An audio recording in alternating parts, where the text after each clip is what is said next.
The courtroom was packed that Tuesday morning. Judge Marshall presiding over what he assumed would be another routine custody hearing. 23 years on the bench had made him efficient, perhaps too efficient, and certainly confident in his ability to size up people within minutes. Today's case seemed simple enough. A corporate lawyer mother seeking full custody from a father who worked, according to the papers, irregular hours in private security. The father sat at the defendant's table, quiet and composed. Marcus Webb was 38, with close-cropped hair going gray at the temples, and the kind of stillness that most people never achieve. His lawyer, a young public defender named Sarah Chen, shuffled papers nervously across the aisle. The mother's attorney, Richard Hartwell from one of the city's most prestigious firms, wore a smile that suggested victory was already assured. "Mr. Webb," Judge Marshall began, barely glancing up from his notes. "It says here you work in private security. Rather vague, wouldn't you say? The court needs specifics about your employment to determine stability." Marcus stood. "Yes, Your Honor. I work as a military contractor, primarily overseas assignments." Hartwell jumped to his feet. "Your Honor, this is precisely our concern. Mr. Webb is absent for months at a time, leaving his daughter with various relatives. Ms. Webb can provide stability, a proper home, and consistent parental presence." Judge Marshall nodded, his mind already forming the ruling.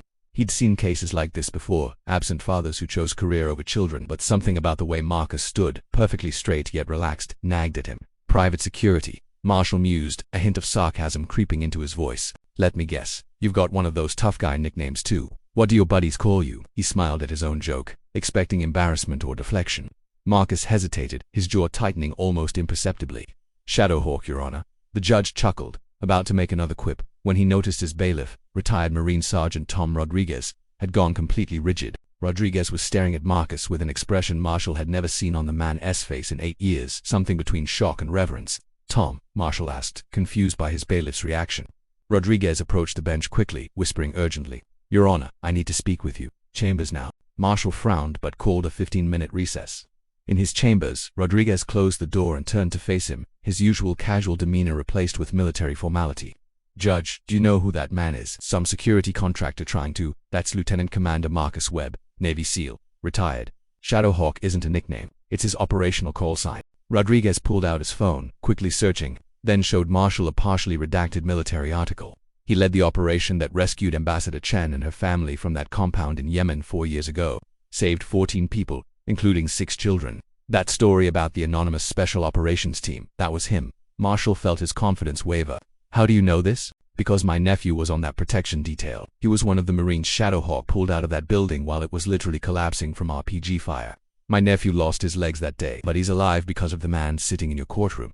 The judge sank into his chair, his mind racing back through the case file. He thought about his casual mockery, his assumptions, his rush to judgment.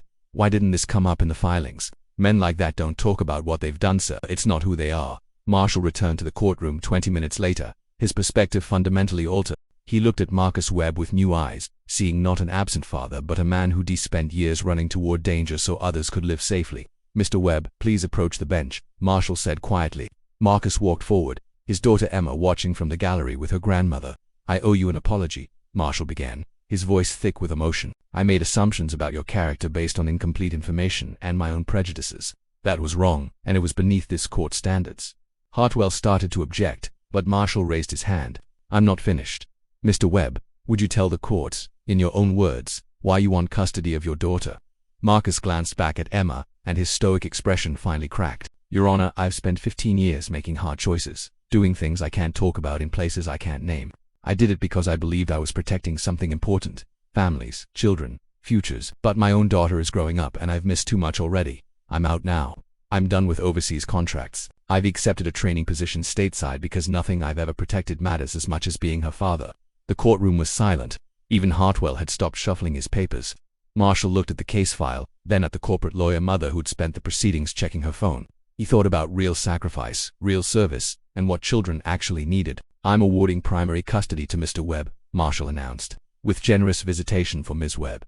Furthermore, I'm ordering a review of my recent rulings in similar cases." That night, Judge Marshall submitted his resignation, effective in 60 days. He'd realized that his cynicism and shortcuts had potentially damaged families. Shadowhawk had taught him that real judgment required humility, that assumptions were dangerous, and that sometimes the quietest people carry the heaviest burdens with the most grace. Marcus Webb walked out of that courtroom holding his daughter's hand, a hero in the truest sense, though he'd never call himself one.